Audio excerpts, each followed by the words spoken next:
started homeschooling during our enslavement, when there were compulsory ignorance laws. The first one was passed in 1740, where white people said that no black person could learn to read or write, and if they ever caught you doing that, then they could actually kill you, and they would. And if you were not killed, you were thoroughly, publicly, and severely whipped. They did not want us to learn to read and write.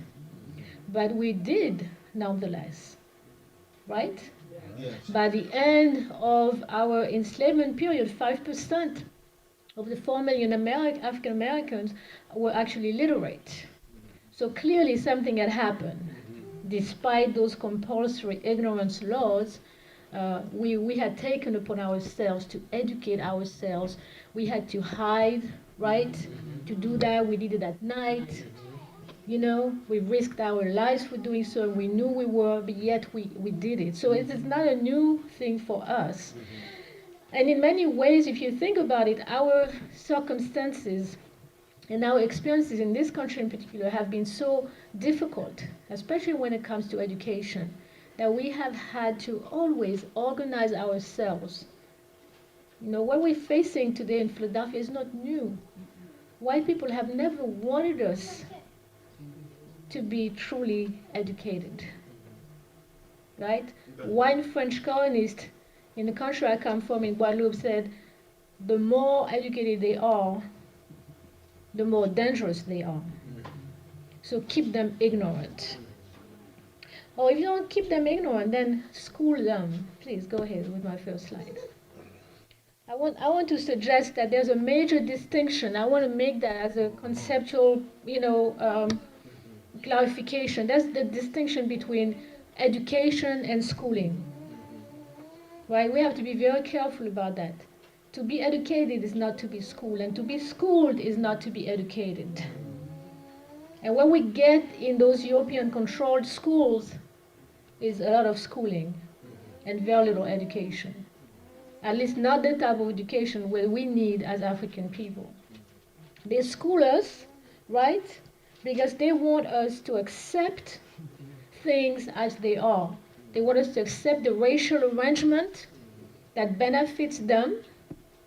So they're going to teach us things that will make us believe and agree that, they are indeed in charge and should be in charge.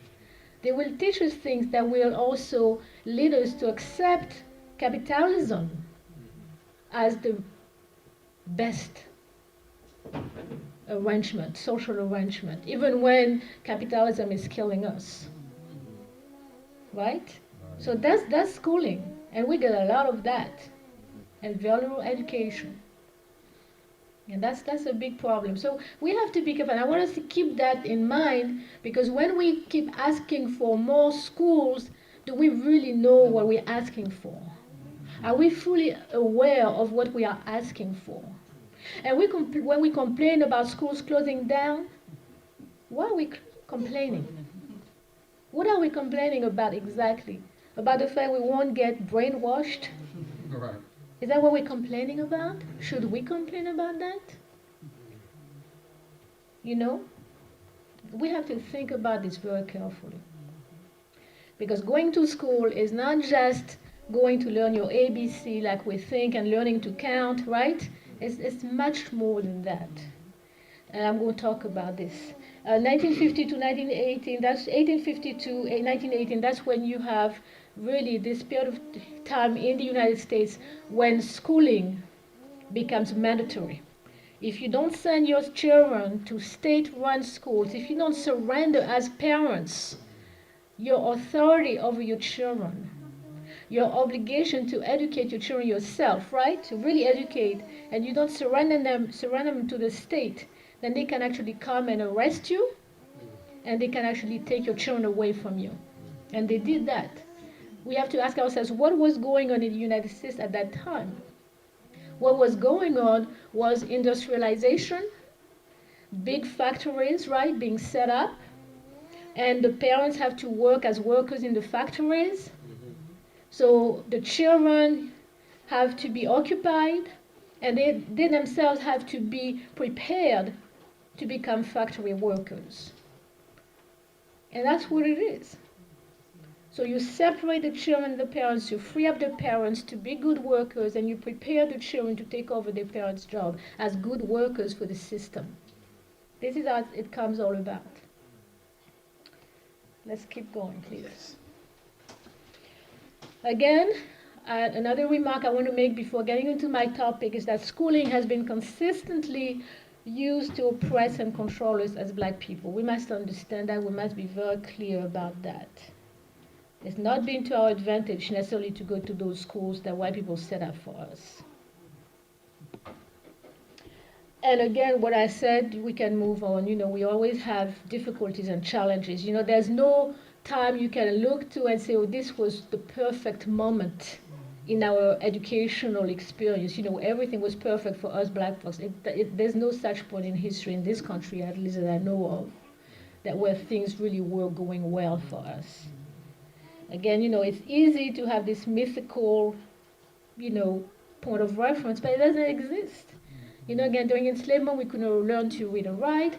When, Reconstruction, we pushed hard for public schooling. We got some of that, but then we had to fight over whether we get vocational training or liberal arts training. Remember, that was the debate between Booker T. Washington and Du Bois. Of course, the white people were pushing very hard for us to get vocational training. They felt we were not intelligent enough to handle, anything abstract. Then after Reconstruction, of course, we had Jim Crow, right? Plessy versus Ferguson, that said that we had to have separate facilities, and we know what happened. Our schools, if we can call that schools, were terrible, right? Very much like what we have today, overcrowded, dilapidated buildings.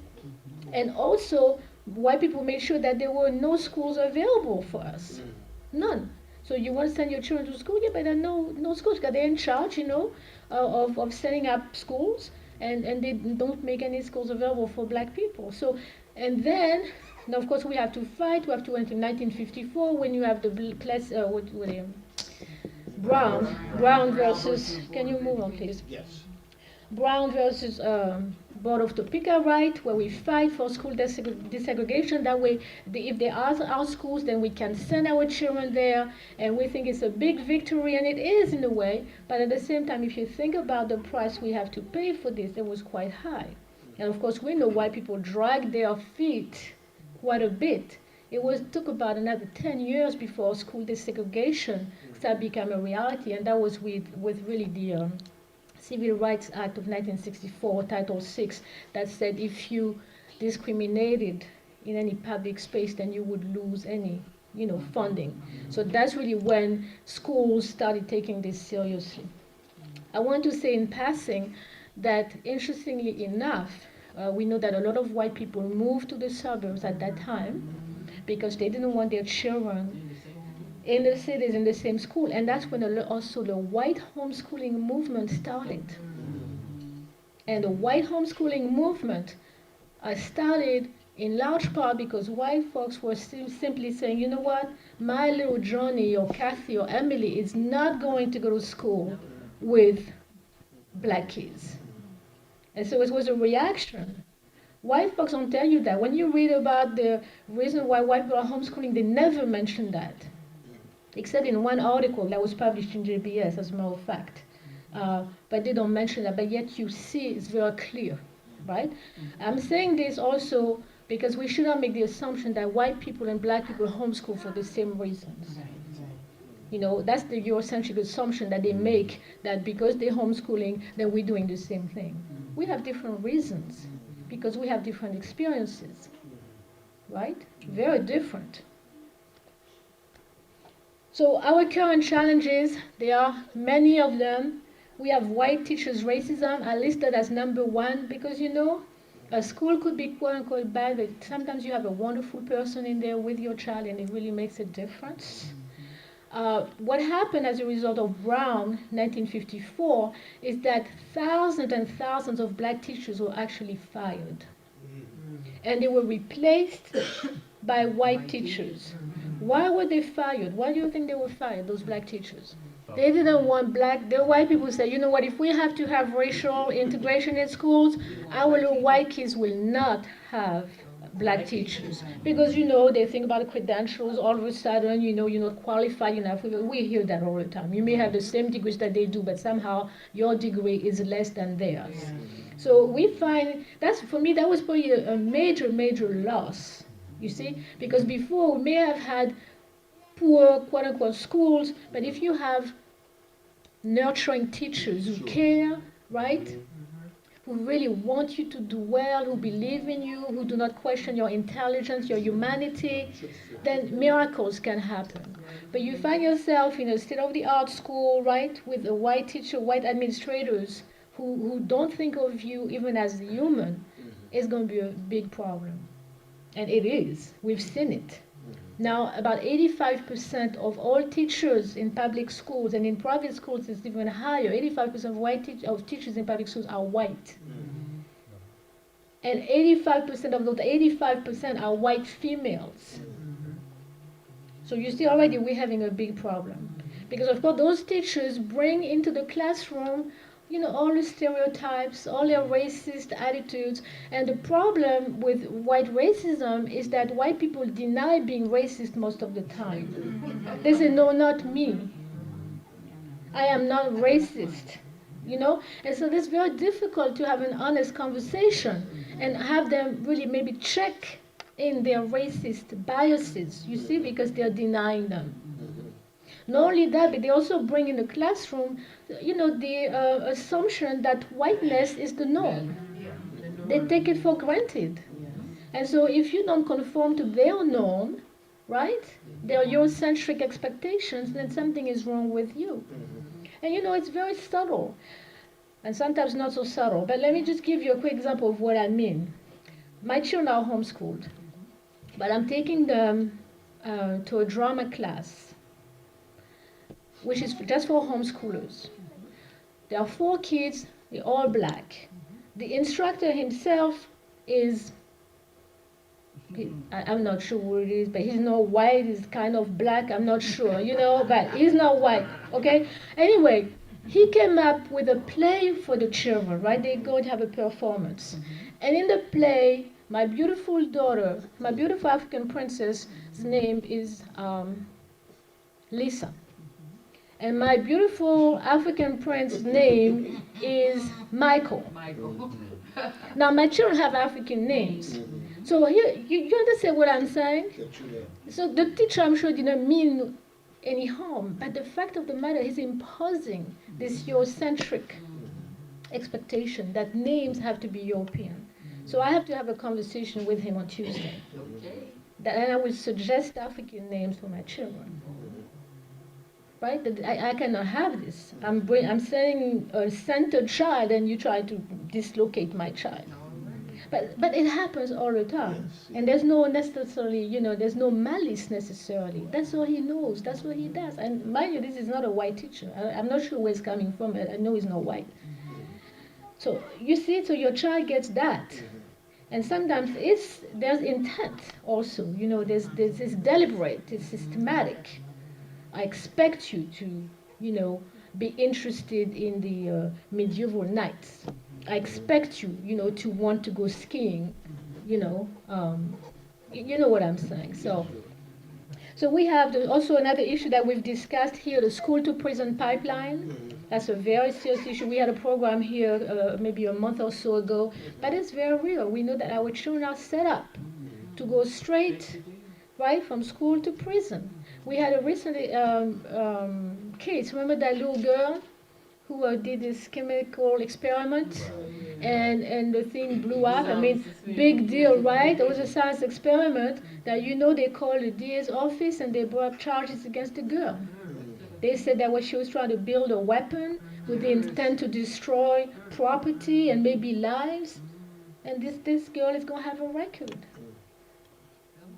Now, if you have it's just a science experiment. Nothing was destroyed. Nobody was hurt.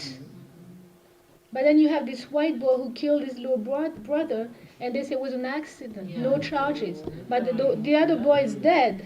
No charges. And this is how they do our children every day all over the country.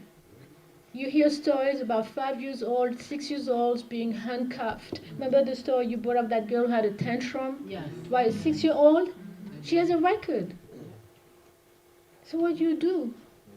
You send your child to school, something goes wrong, and that girl who did the science experiment apparently was a stellar student.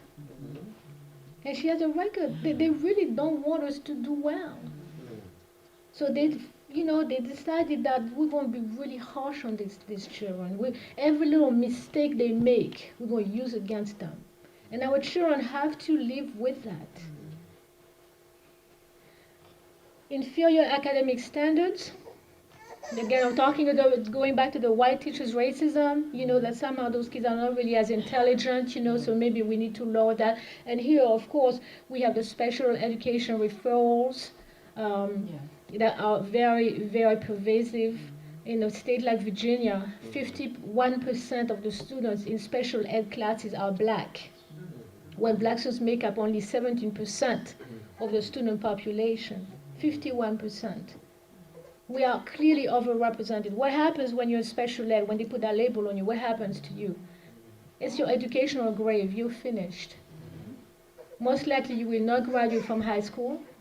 And if you manage to graduate, God knows how, you will not be able to go to college.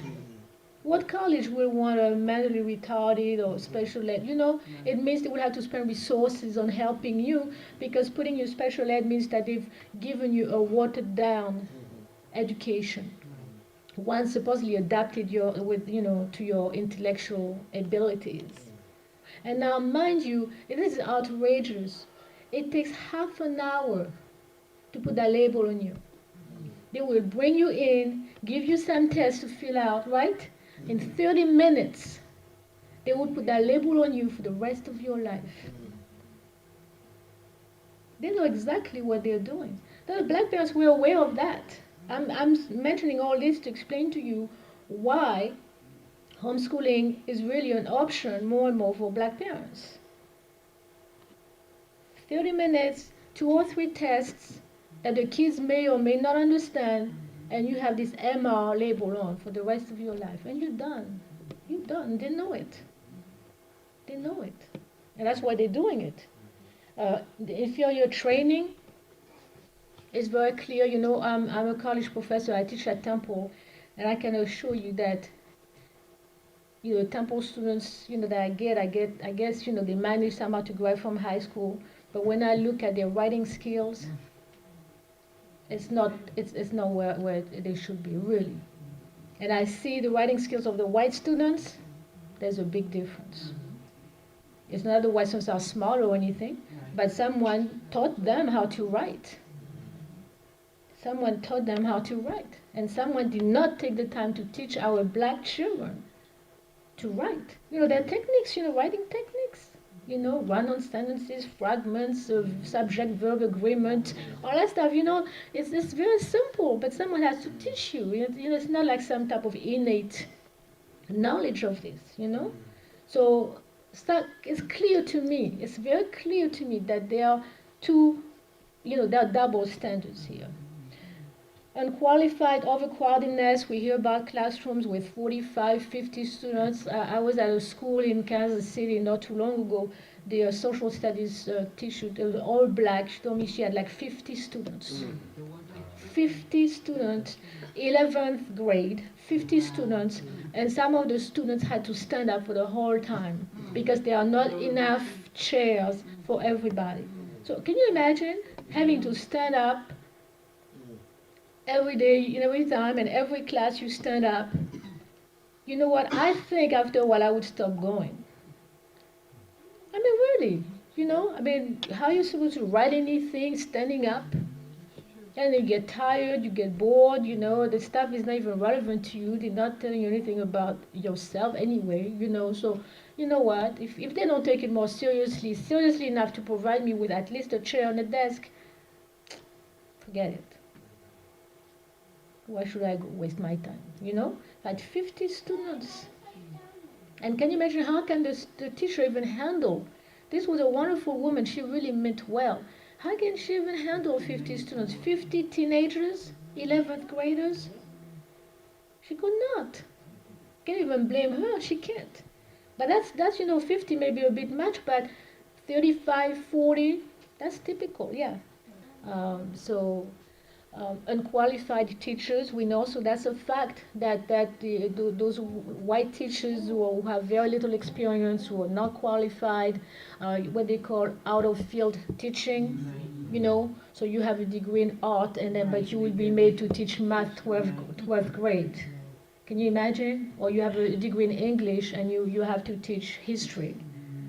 So that's very also frequent, in black schools. And also teachers who keep, what do you call it, rotating, so they spend 2 days here, 3 days there, so there's no continuity, you have all those subs all the time.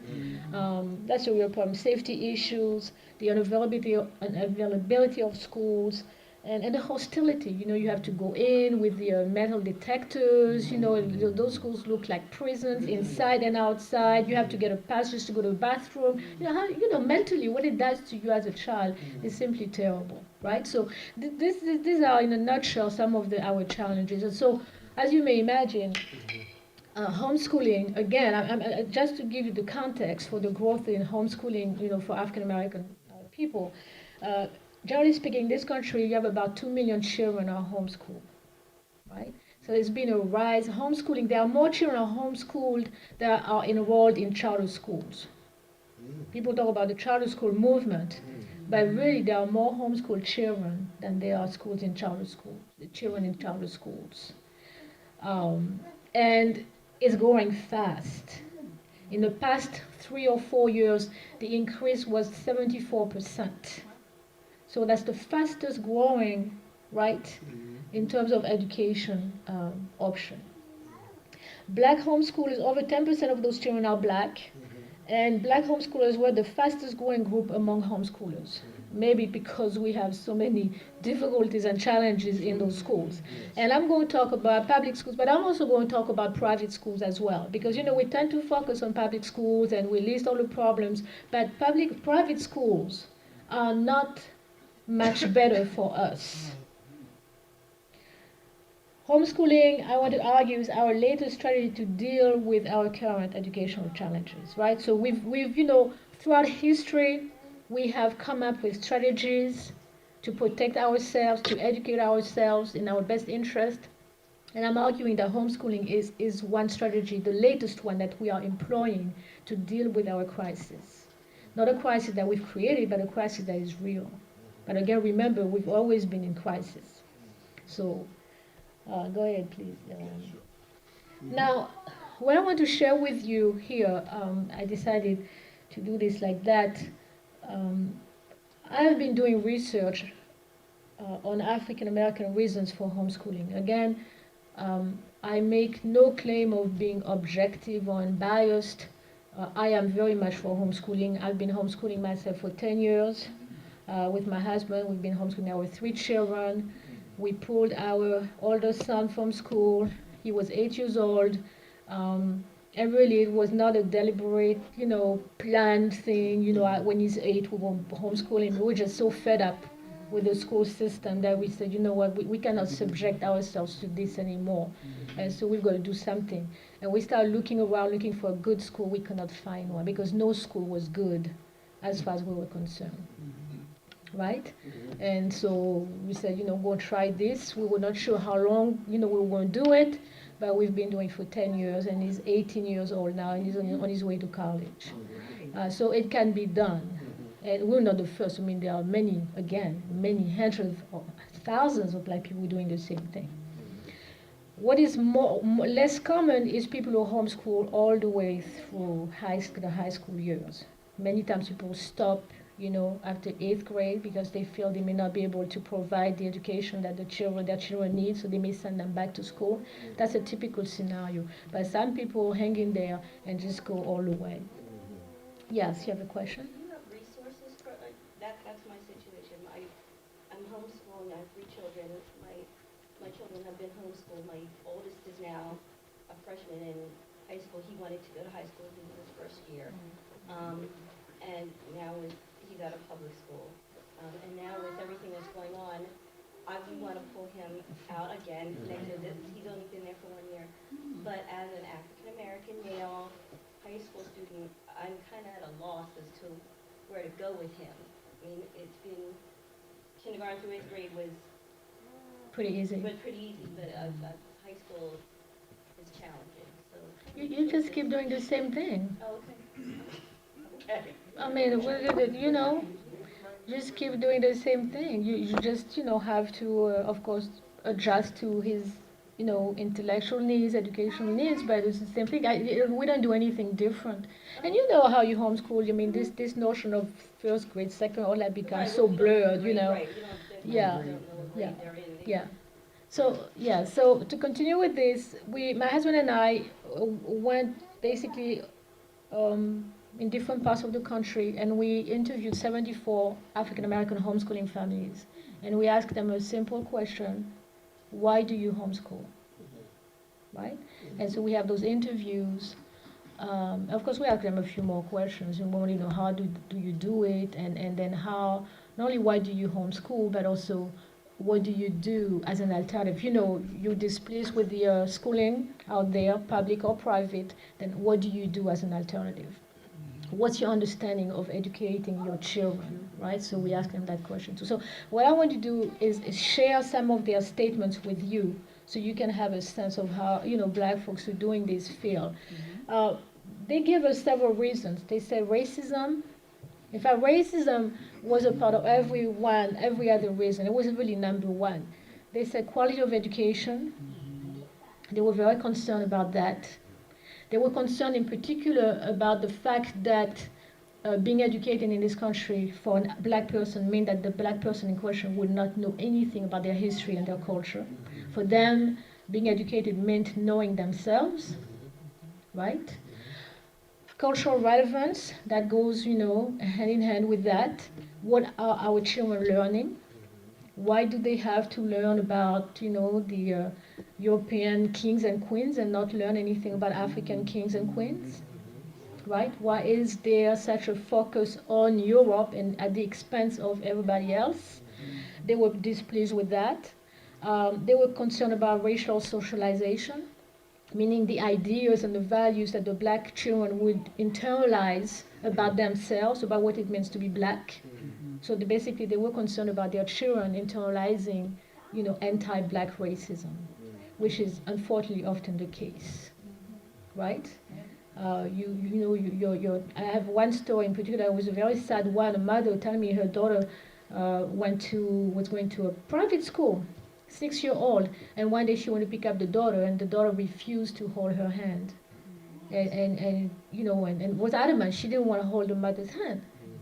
And the mother said, "Why don't you want to hold my hand, baby?" And she said, "Because you're black." This is what those schools do to our children. Let's face it. And it broke the mother's heart. She said, "So I'm paying $20,000 for you to hate me at the end of the day?" But that's exactly what we're doing. We're paying white people to make our children dislike us and not want to be close to us. But this is deep, Again, we have to think about this. What does it mean? She was devastated. That was it. That was her daughter's last day of school. Because she had enough sense to understand this is serious. I've got to cut this out. I've got to stop this right now, because otherwise my daughter and I will have a very serious problem. And this is my daughter, and I love her more than anything else, and I'm not willing to let that happen. But a lot of us are not vigilant. You see, so our children internalize that self-hatred. And then we don't know why, my son only wants to date girls. I don't date white girls. I don't understand what happened. He's only interested in light-skinned girls or white girls. Well, what do you expect? What do you expect? It is serious. They talk about family bonds. That goes hand in hand with that. What is a family? This is a serious issue in this country, because family life is really destroyed. And teachers and administrators complain. They say, that the parents don't do their share. They don't do their share. In fact, there's a senator in, I forgot his name, in Tennessee. He said that, the teachers and the schools have done their share, and the parents have to do their share now. And if they don't do it, you heard about it? That if you don't show up for a PE conference, then your welfare check is going to be cut down. Because the parents, he said, are not doing their share. So we always hear that the parents, especially the black parents, are not doing their share. We're not involved, we don't care about our children's education. I mean, Bill Cosby told us all about it, didn't he? Right? That all we care about is buying, expensive sneakers and this and that, but we don't care about how well our children do, which again goes right into this white supremacist, attitude, which is to blame the victim. Because you go to school, I'll let you speak in a second. As a parent, you go to school, but you're being dissed. I have parents telling me, I would go with my husband to school, and the teachers would still insist that we could not be married. I'm right there with my husband, right? But they insist that we cannot be married. You think you want to go back? Yes. I was going to say that at Kelly, again, I'm having a lot of experiences there because our children go there. The teachers have that exact idea that the children are difficult to teach because they come from bad families, and we actually had some people who are coming and volunteering at this school to try to help because it's overcrowded and all of these things, and all of the people who are volunteering are depressed. Like actually want to talk to want to have group therapy for them because of what the environment is like in there. But there are also many of them have become convinced that there are children in the school that can't be educated, and that there are children in the school that are coming from these bad families, and that that's the reason why they can't be educated, and they are getting that message from the teachers at the school that they're absolutely in these classrooms they're supposed to be helping. It's a very serious problem. And that's why I'm talking about those white teachers, why it's so problematic. You see, to have those white teachers in such large numbers supposedly educating our children, because they have all those assumptions about us, right? They don't live with us, they have no contact with us, they know nothing about us, but yet they are sure that they know us. I mean, that's white arrogance, is typical. They know us, more than we know ourselves, and they know what is good for us, of course, because again, you think about this Eurocentric assumptions. If you don't have this European patriarchal family structure, mother, father, and the two kids, right? Then there's something abnormal about you. But yet, research shows that really what matters is not so much your family structure, it's the quality of the relationship within the family or among the family members. So let's say you have a mother who is deeply connected with her children, those children will do well. Yes. But you can have mother, father, and children, and there's no connection there, the children will not thrive. They will not thrive emotionally, and they will not thrive educationally either. That's what the research says. It's not a matter of whether you have father, mother, blah, blah, blah. It's not that. We know a lot of those white families are totally messed up. I just wanted to say, actually, it's very basic. And leading to her question, I mean, unless you're doing some scientific type of job, you're really not even using all of the information that you actually learn from a higher level. Physics, chemistry, geometry. Like, we really aren't educating, even when you get that information, you're really not analyzing the measurement of this room. Like, how many people came in here and used their geometry to tell you how many square feet, how many tiles is in that ceiling by, like you're not, so in terms of what you're saying, information is very, very basic. And unless you want to be a lawyer or, some things require what we call higher education, higher information. But in terms of her question, what are we doing with that student from grades 1 through 8? We got that. That's kind of like that basic reading, writing, arithmetic kind of level. Thinking, being able to have enough good common sense to relate to others. But now it's 9 through 12. and we need to know physics, chemistry, geometry. So is this parent going out to Temple or other universities, graduate students, and say, because to me, that's kind of putting them still too back in this racism, quality, because that, you also have to assess, well, is this intern or graduate student or person, any of those things? I have to explain that to you. All my son's tutors are black. And his math teacher's been with him for 4 years. He's from Ethiopia. His physics teacher's from Morocco. I interviewed them. That was a criterion. I was not going to surrender my son to some racist white teacher. In fact, it was a shame on Penn. I went to Penn. I sent an email to the director, the chairperson of the physics department, who is a black man. I said, I'm very straightforward with that. I'm looking for a black, I was ready to settle for of color, but I said primarily black graduate student to teach my son. And he said, we don't have any black graduate student, and we don't have any student of color, graduate student of color. But we have some good graduate students. I said, no, thank you. I do not wish to place my son in the hands of anybody who will question his intelligence and will undermine him and make him believe that he cannot do physics like everybody else. It's not going to happen. So we have to be very cautious. But in Philadelphia, there are a lot of black people who can teach. Who can teach. Also, when you get to the high school level, you can start taking community courses at community colleges. My son, that's how he got his chemistry. We signed him up for a chemistry course at a community college, and he got his chemistry like that. We had done quite a bit together, but I got to a point where I knew I couldn't take him any further, and we thought it would be a good experience for him to be in a college setting, and we signed him up. So there are, and homeschool children do that a lot. You see a lot of them, they're 15, 16, and they're actually taking college courses because they tend to be more advanced. In fact, any manual to get in touch with? I have grandchildren, but I don't know where I would start. Where would I start? Where you would start is very easy. You would start by going on the school district of Philadelphia's website, because there are forms that must be filled out, right? If you want to do it in a legitimate way, which I would recommend that you do, because it's really not a big deal. They ask you to send an affidavit saying that you will educate that child, because remember, it's the law. Children have to be educated, but they don't have to be schooled. It's very easy.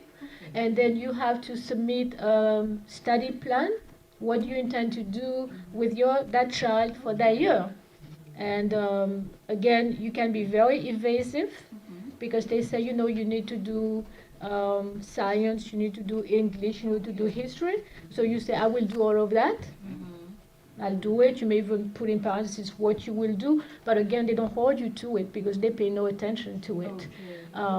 So you do that, and then Did you go by there, what they do, or is Yeah. it more or less what you want to do? oh no, I do what I please. Okay. That's what I like about Okay. Pennsylvania, because it's very flexible. Flexible, okay. In New Jersey, if you live in New Jersey, you don't even have to report. New Jersey could not care less. They don't keep track of who is homeschooled, who goes to school. They total freedom, which may not be the best thing.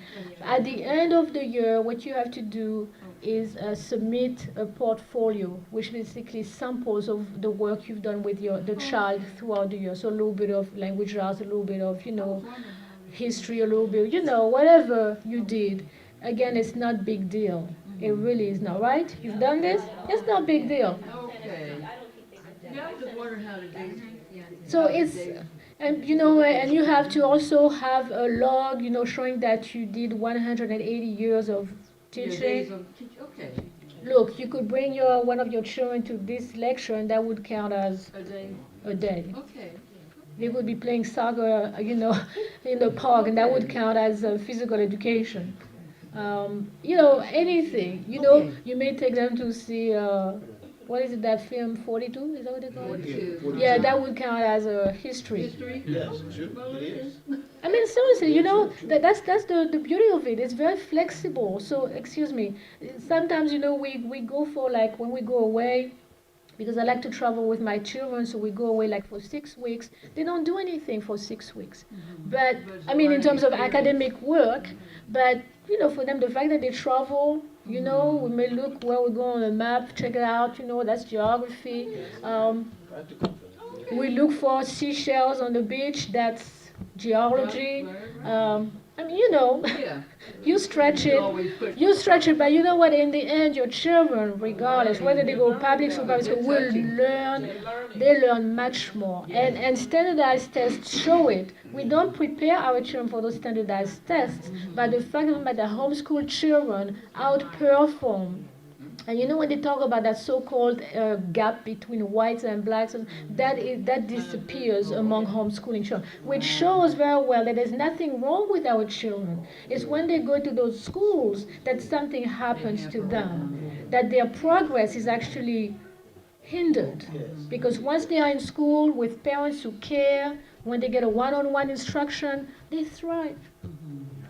Yes. I was wondering if you speak about the concept of unschooling and your thoughts on unschooling as it relates to homeschooling. Well, unschooling is a form of homeschooling, right? It's a particular philosophy that came out of, what was his name again? I forgot. John Paul? Yeah, John Hall's philosophy. Basically, children,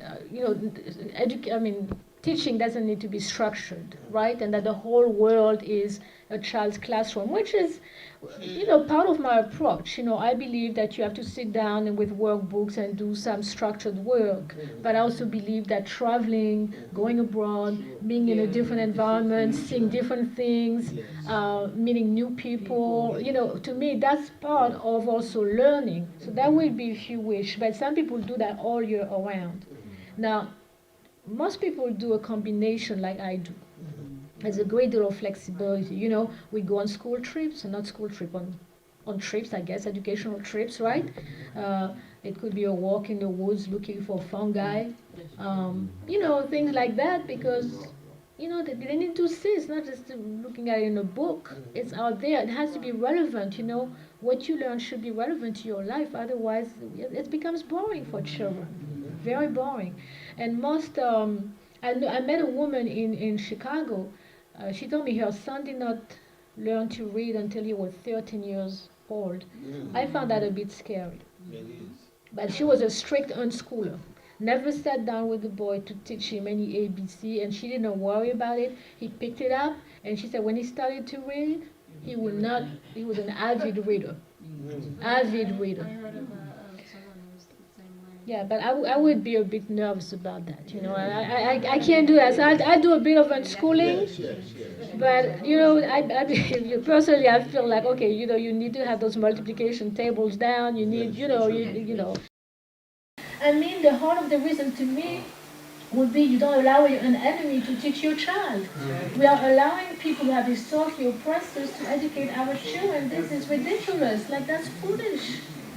It really is. Why are we doing this? I don't get it. Why would I allow my person to teach my child who they are, who they're supposed to be? Why? Well, one of the reasons would be, a week or so ago, I woke up and I thought, I'm either bipolar, severely mentally insane, because you have to ask yourself, how do you participate in your own demise? That's a deep thing. So when I look at, my life and look at, it's like you either crazy, like you have to deal with that, because that's we send our children, to a process that is very self-destructive. And as a loving parent, why would you do that? Why would you do that? That's a deep piece, and you have to really. But we rationalize. I mean, like some of my friends say, well, they have to learn about how to deal with white people and white racism. So the little boy is 5. He goes to an all-white school. He goes into the bathroom. Some white boy pulls his pants down. He's 5. How will he ever recover from that? 5 years old, the whiteboard, put your pants down. In the name of learning to deal with racism, I'm going to put my 5-year-old son through this? No, thank you. I believe in protecting. Why should I want to, they will have to deal with it, but I think the later, the better. Because when they're so young, they're so vulnerable, they're so open and trusting, they don't even know why. Why are you doing this to me? But there's an accumulation of experiences like that, where you're being marginalized, you're being suppressed, you're being ridiculed. And it accumulates in your soul.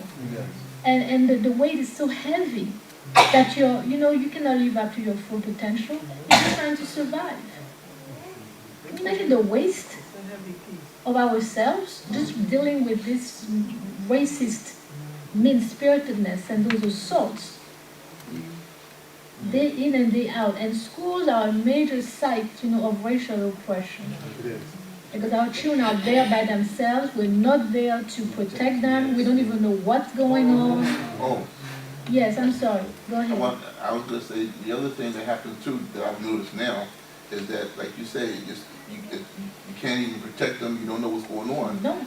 And the schools themselves have made it more difficult for parents to actually be on site to check on behind that. Because I remember there was a time when they used to invite you to come and participate, sit in your class so you can see what was going on with your child. But now, and I guess a lot of it has to do with stuff that's going on for the sake of security or whatever. That's the hardest thing in the world now, to get into your classroom to see your child. Isn't that amazing? Yeah.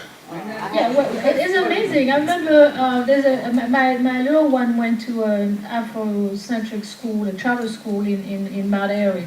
And, kindergarten, he was in kindergarten, and the principal said that the parents were not welcome. He said, no, your children are between our hands, and you're going to leave them, and we're going to take care of them. And I'm saying, no, it's not going to work out. I don't know you. Why should I trust you with my child? I don't know you. And the fact that you would ask me to do that means that really I should not trust you. What are you going to do with my child that I cannot witness? The isolation and alienation again, speaks to that. She's talking about her son, the sister Shanika in New York. She said, he often felt angry because there was a lot of stereotyping. A black male, can you imagine the only black male in the class, so he's going to get all that. And I don't think he would feel comfortable in that environment again, so I can't, I'm not going to do that. Jimmy, yes? This point right here speaks to sort of my experience. When I was in elementary school, there was a point where the series Roots came out. I was the only black male in my class, and one of the students called me a dumb nigger. And I got up and I walked across the room and I immediately started punching the child. At that age, we're 11, 12 years old. It just happened.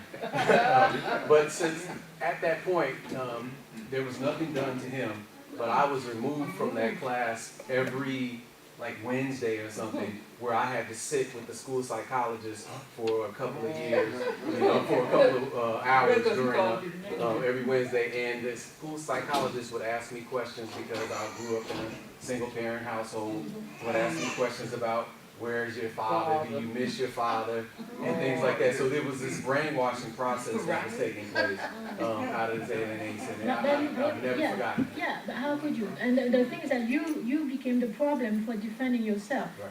Not the white boy's racism. That was not interrogated. He didn't have to see what the psychologist did, what was wrong with him for being so racist. Another one is the dissatisfaction, with the lack of black history, real, meaningful black history,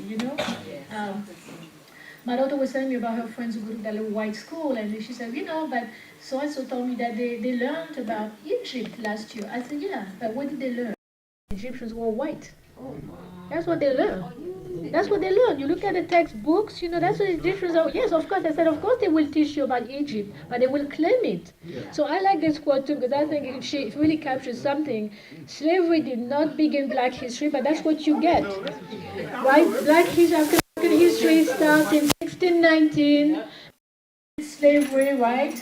And if you are educated in American school, private, public, that's what you're led to believe. You learn that there was this place in Africa called Timbuktu, Now there were slaves, and the slaves were treated poorly, and then came Abraham Lincoln, and then came Martin Luther King, and then there was the other guy called Malcolm X, and then now there's Barack Obama. And that's black history, And you might get in there once in a while, oh yeah, there was this woman called Harriet Tubman, and a black man invented the traffic light, that is if you're really lucky. And, that's it. That's it. That's what our children get. Also with slavery, right? So so that they don't use descendants of slaves.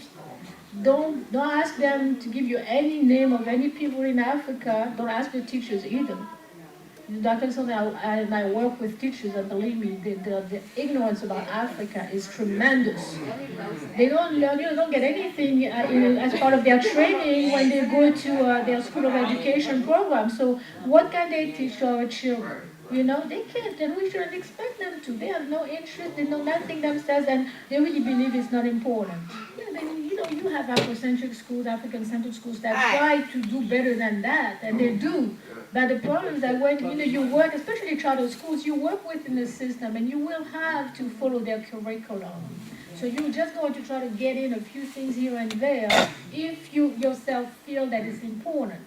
Because I remember that third grade teacher or second grade teacher my son had at that school, she first day, she called the parents in and told us our kids were going to learn 30 new vocabulary words every week, and then, we're supposed to be so impressed. And finally I raised my hand and I said, what about Africa? Thank you. What are they going to learn about Africa? Oh, well, if it's important to you, as this is an Afrocentric school, I will talk about Africa. Yeah, but how will you talk about Africa? And sure enough, my son came home one day and said, Africans live in huts.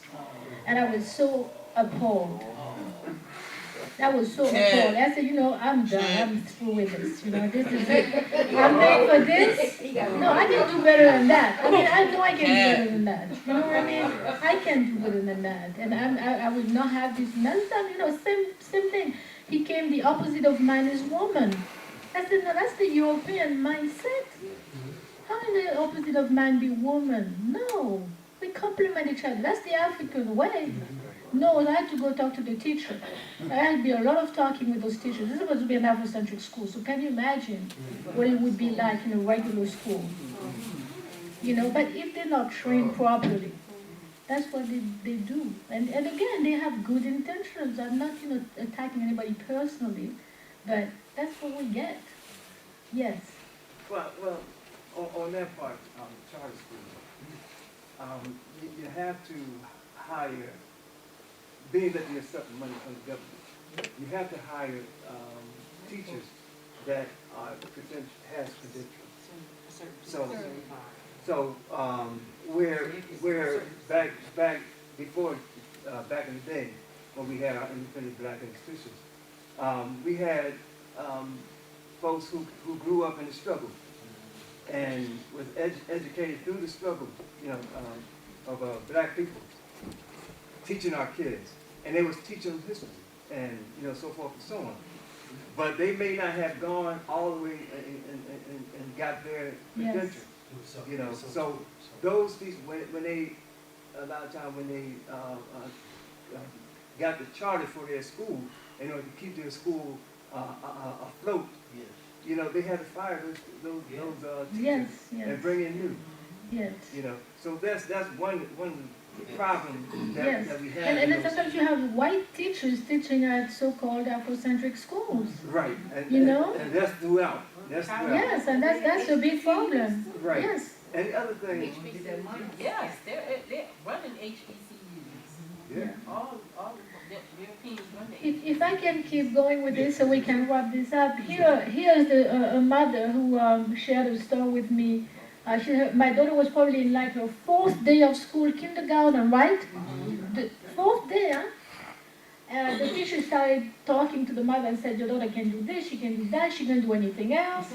And I was like, excuse me, she's 5, she's never been to school before in her life, what do you mean? She can do this, she can do that. So what is she supposed to be magic? Is she supposed to come to school already knowing everything? And from then on, the teacher started calling her the caboose in the classroom. And she was the only black child. Yes, I mean, I'm telling you, the stories we heard, right? So the mother had no choice but to pull her daughter out of this. Can you imagine with that to your self-esteem? You're being ridiculed. You will never raise your hand. And if the teacher calls on you, you will probably act dumb, like you don't even want to speak. And then they will wonder what's wrong with you, and then they put that MR label on you. You know, she needs to go special education because they've destroyed you to begin with. You don't even have a chance. But we've heard many stories like that. Go ahead. And the criminalization of our children, that's also very real. This woman said, that's Leila in New York, I got so disrespected to my face, and I just felt my boys were treated like criminals. They would say, your son is being aggressive, he was 2nd grade, and he had a fight over blocks, that's all. I mean, I was getting called, and this was a private school. I got called at work all the time. They said he's really aggressive, we're really worried about him. And he was turning into a terror, and he was in such a terror himself. And she said, the last sentence is really very disturbing. She said, we were at war. Me and my son were at war. So it was destroying their family from within. Because of course, you wonder, why is my son acting like that? And when you go to, you get home, you get on your child's case. But the child is so young, he can't even articulate. So it's terrible. She was talking about how really almost destroyed her family. Between her husband and her, there was tension, the children, it was just terrible. Now this mother talks about, if you can see how her daughter said, I don't want to go to school, right? Very bright girl, this is in Maryland, the daughter would never want to go to school, always claiming that she had a stomachache when it was time to go to school, right? So the mother thought she was making it up, but she took her to the doctor. The doctor said, no, she's not making it up. That's how she's expressing that she's stressed out. She has an anxiety problem. She doesn't want to go to school. So the mother started going, and she said, I started going up to the school, and they treated those kids like animals. That's what she said. All those black kids were treated like animals. And the day that I was there, I remember they were all punished. The third graders, and I could not even remember why they were punished. It was not clear to me. So no recess. Can you imagine? No recess. Everybody is punished. Everybody is punished. And every day, no recess, because you're acting up, we're going to punish you. But the kids don't even know what they did wrong. Regardless of what they do, they're going to be punished anyway. Labeling, again, that we were talking about the MR. This is again a 5-year-old in Virginia. First week or second week of class, the teacher approaches the mother and says, I think your child has a problem. And I think he needs to be tested for special ed. The mother objects to it. She said, no, there's nothing wrong with him.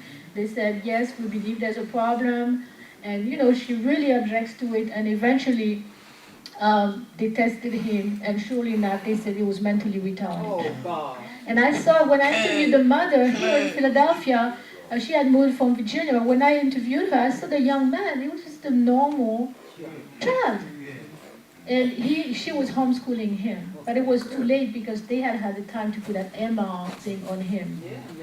Which now, this is a label.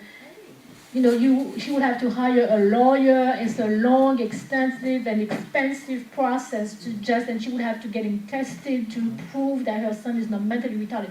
Now just imagine what it does to you psychologically, growing up with this label, mentally retarded. It's not empowering, it's not giving you self-confidence. Insulting and offensive teachers, we got a lot of that. As quiet as it is kept, our children are being insulted on a daily basis. On a daily basis. We're not aware of it because we're not there with them. Here, I was amazed by this one. This woman was telling me, she, mother of three in Washington, D.C., she was telling me about a friend of hers who sent her son paying like $30,000 a year in D.C., expensive school. So the friend's son is in a private school, and one day the English teacher told the class there was some picture of an ape, and the teacher said to the class, "Oh, isn't he so cute, just like such and such?" And she pointed out the only two black boys in class. Yes, it's very real, So again, how are you supposed to feel, right? Go ahead, please. Another one here, right in Philadelphia. I talk about this English teacher asking her 10th graders to write an essay, and the prompt was a fat black woman eating chicken on the bus. Oh, wow. Now again, parents are paying $26,000 for that. And everybody fell out laughing. The teacher, those white students, they thought that was hilarious. I mean, they could not wait to start working on their essay. They could not wait to start making fun of black people. They could not wait. You see? And they won't be rewarded for engaging in a racist activity. Their parents had had enough. They pulled the daughter out. I think the next day that was it. It was finished. Yeah, but you know what? That's the same girl who has psychotic problems now, trying to kill herself. After 3 years of that. So they pulled her out too late, really. Huh?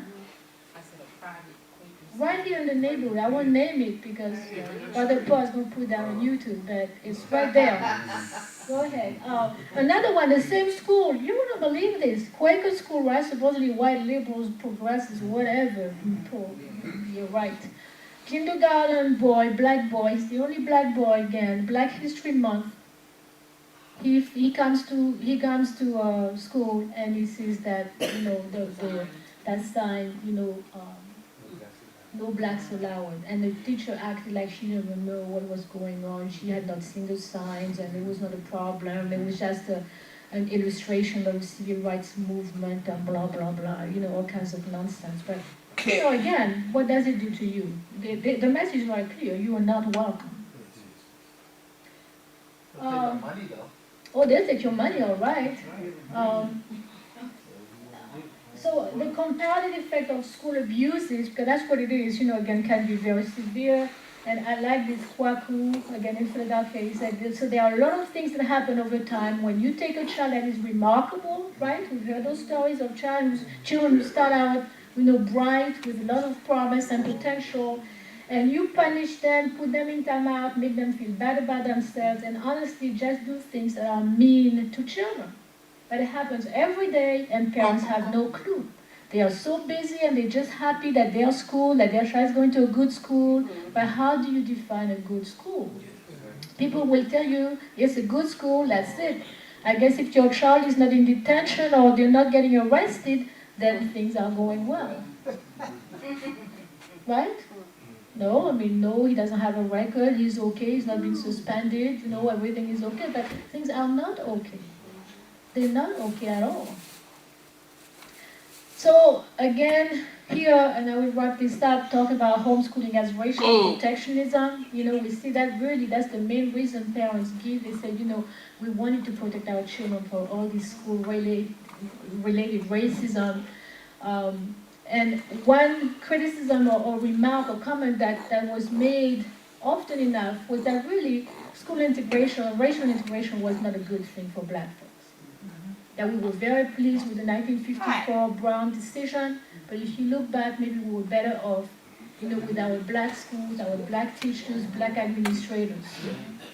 Maybe, right? Who looked like you, cared about you. At least, we didn't have to go through the monkey thing and all that stuff, and the no blacks allowed. Hating or wanting to be white, hating your mother because she looks black. You don't have to go through all of this. Yes. What I like is this one. I guarantee you, if a lot of those young men were homeschooled, they wouldn't be in jail today. I like to believe that too, right? That if they were homeschooled, they wouldn't be in jail. All those young black men, if they had stayed home, they would not be in jail today. Yes, sir. I'm sorry, I missed the lecture, but did you cover like a synopsis, like if somebody wanted to homeschool? We're going to get to this in a minute, and I had to go ahead. But we talked about it a little bit already. Go ahead. And some people simply have lost faith in schooling altogether. I have to admit, I'm one of those people. I really don't think the system can really be fixed or whatever. You know, I really don't believe that. You know, I would like to tell you, yes, we can do this and a new reform and this and that, but I don't believe in schooling. And I really like this. This is a mother of two in New York. She said, I think we need to stop hoping for them to do it for us. They're not going to do it for us. They're not going to do it, you know what I mean? Like improve our schools, and I don't even believe in school anymore. That's what she said. When you do the research about schooling, I think homeschooling is really the answer. I mean, everyone is trying to get a scholarship and get this and get the internship, and I'm like, no man, we can really do it. We can really fix this. And I think the most radical thing I can do in my life is homeschool my black children. I think it's really the answer. No, not, oh, we need better standards, we need better testing. I feel that homeschooling is the best opportunity for us. She's very clear. You know, she said, my children are not going back to that thing called school. Under no circumstances, it's not going to happen. Okay. And again, another woman, I like that. I say America does not love my children. It's clear. It's obvious America does not love my children. They have a plan for my children. I'm sure you know the statistics for prisons. That is the plan for my children, and I'm not going along with it.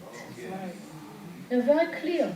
There's a resistance. I'm not going along the plan. The plan is to lock up my children and surrender them to the school system. Before you know it, they get arrested for some trivial reason. They have this record on and they're finished. And she said, it is not going to happen to my children. I like that. I'm not going along with the plan. I'm not. And then I like this one too. A mother in Chicago, she said homeschooling brings relief. Basically, that's how she described it. You know, what has homeschooling brought to you? Homeschooling is very positive, you know, it's liberating, you know. I just feel that we are who we've been waiting for, you know, no longer do I have to feel like I have to wait by the phone because school is going to call me. There was so much pressure. No longer do I have to pick my son up and hear him say, Mom, am I a bastard? That's what I learned in school today. And he was 5. So no longer do I have to listen to a white teacher who is in her 20s, who has not lived long enough, doesn't have children, never went to the daycare center, tell me she thinks she knows my child, you know, and that he has ADD and he has all A's.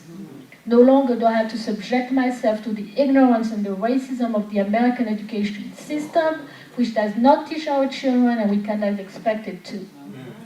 You see, the black parents of homeschooling are very clear. Very clear about why they're doing this and why they will keep doing it and why in their minds more black people should do this, really should seriously consider doing this. So what do? I want to get to this real quick. They use homeschooling as a racial building strategy. They want their children to have self-knowledge. They want them to know their true history. They want them to know about Kemet, about Africa, West Africa. They don't start in 1619, you know. I let them know that black history is not just in February and it started before we got in America, right? Some people talk about trying to get their children to Africa, to Kemet, you know, if they can. They're very adamant about that. Yes, Evo, please. Self-knowledge again. She's an African child, so she should know where she comes from, just like I would think a Chinese girl should know about the history of China. I feel she's an African child, and although we don't live in Africa, we live in America, she should know her history and her culture and be proud. And I feel like it gives us a sense of self-esteem and self-respect to know your lineage and every aspect of it. This woman is very interesting. She's a single mother, right? And she would work at night so she could be with her child during the daytime. You know? The sacrifices that we make, that's what I'm saying. When people say we don't see the value of education, we do. I really beg to differ with that statement. We do, you know? And this is what she's willing to do. She has very little money, but she's adamant that she will educate her child and give her child the knowledge of self that she needs to have to be the person that she needs to be in this world. Very clear. They're very heroic stories. We don't need to think that homeschooling parents are people with money. That is not the case. Or there have to be two parents. That's not the case. In her case, it was very interesting. And sometimes she would have to take her daughter to work with her. And she would do that. But in the daytime, she would be home with her child to educate that child.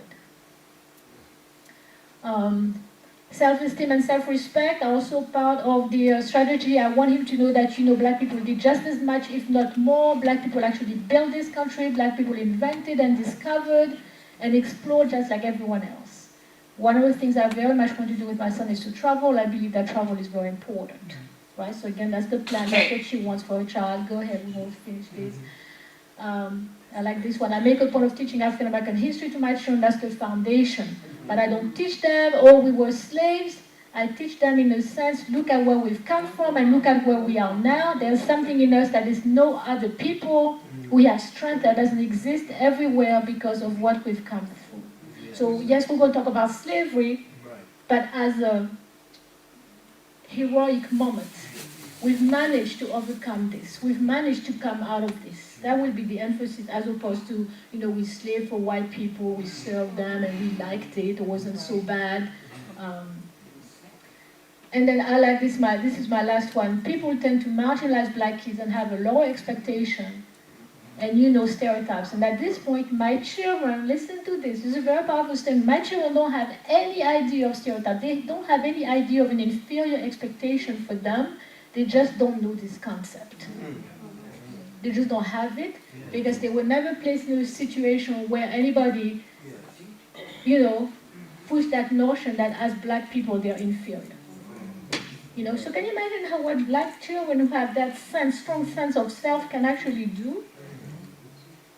It's very powerful. Yes. Now I want to talk about the advantages quickly. Obviously, if you homeschool your child will be protected, by not being placed in, in the physical, location of the school. The socialization of children, you can teach yourself, your children about, what it means to be African American, Black, whichever way you decide to identify yourself. Of course, the family bonds are very strong. This is something that homeschoolers, generally speaking, report. There's a very, a closeness between parents and children, because we spend a lot of time together. It's not magic, we spend a lot of time together. Sometimes more time than we would like to. That's the deal, right? We're going to be home together all day long, 7 days a week. High academic standards because, it's a one-on-one instruction, which means that if your child can go faster, right, then you move along. That's why a lot of times those homeschool children, it's not that the homeschool children are more intelligent, but it's because the instruction is such that you can keep going, right? Like my little one, he's 8, he's doing divisions. He probably would have to wait for another 2 years. I don't know to do this. I don't know when they do that in school. I have no idea, but we just keep going. We keep going until he cannot handle it. But if he can do it, and that's what most homeschoolers do. And that's why, they read on the 11th grade level because, you can read, just keep going. The school actually holds you back. If you're an average child, I guess that's okay. But if you are a little brighter than average, it's going to be a very big problem for you because you will become average. The system will force you to become average. Go back, please. And, the constant contact with, where are you? Go back, please. And you have high expectations because it's your child. We're not settling for low, crappy stuff. You're going to redo it until you can be proud of your work, and I can be proud of your work too. So, whatever time it takes, we will spend it on that. And also we don't move on until you've mastered. And mastery is not just a test. I really have to say, you really mastered that thing. You can talk about this thing. So of course it makes for quality education. And most people remember they homeschool because they care. So go ahead. Now there's some challenges. People who don't know anything about homeschooling will criticize you. ask you, why are you doing this? You think you're so good, right? Or they may ask you, all the sacrifices, the struggle, it took for us to get, those public schools. How come you living the public struggle, blah, blah, blah. Not, facing the reality. Finding the right homeschool curriculum. Sometimes, usually the question you ask, what do I do with my high schooler, right? That's a question we ask. What do I teach, right? How do I teach this? So that's the question. The things that we have to go through. You also have to be very dedicated. Sometimes people really they can do it. Few people, but it happens. They get burnt out. They feel overwhelmed. They also feel like not being a teacher, they're not equipped, right? So they're a bit intimidated by this whole idea. And then if you have the critics in your family questioning you doing this to begin with, that doesn't help. And then the constant contact with your children, you have very little private time. I mean, seriously, let's be real, there's very little private time. Where you can say, I have this little time for myself to do this, even just go to the gym. I mean, it's better if your gym has a childcare, arrangement, but it's going to be hard, So I know that, some homeschool parents feel like, this is too much, but I will end with this, and this is a statement by several African-American homeschooling parents that were interviewed. They said, I wish more black people homeschool their children because it is simply awesome. Especially if your child has gone to school and you pull them out and you really see the difference. You really see the difference and you appreciate, it's not easy, but it's not as difficult as people think either.